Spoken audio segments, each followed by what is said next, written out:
हाँ सुनबा भन्नु पर्यो तिमीलाई मैले जो भिडियो आयो गीत मतलब गीत बजिरहेको छ टङ्का है गाना जस्तै गीत बजेछ त्यसमा केटाहरू नाच गरेछ है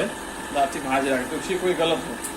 एकदम गलत हो नि भाइ कस्तो भन्नु भएन नि मेरो भाइ यो के यो त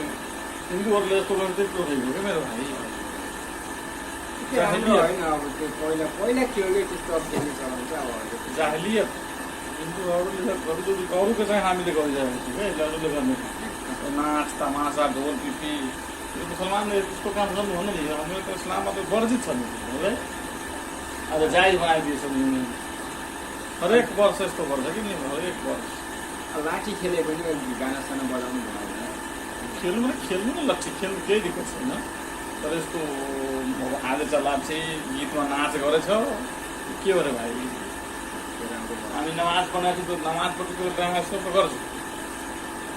नमाजमा अल्लाह रसुलको नाम लिने हो कुरान शरीफ पढ्ने हो कि नै त्यो पूजापाठ त्यस्तो हुन्छ हाम्रो त्यो नाच तमासा हो हल्ला गर्दै यो कहीँ पूजापाठ हुन्छ अल्लाह खुसी छ उहाँ अल्लाहले त झन् रिसाउँछ त्यस्तो काम गरेको पूजा पाठ गरेर जस्तो भयो नि होइन त्यो राम्रो भएन भएन नि त्यो लाठी साथी गर्ने काम कस्तो कस्तो गर्ने काम नमाज पढ्दैन त्यो मस्जिद जान कुदादैन त्यो मस्जिद खाली हुन्छ अनि त्यो चौक चरापुर गरेको हुन्छ एकदम सही अहिले अहिले के छ माहौल धेरै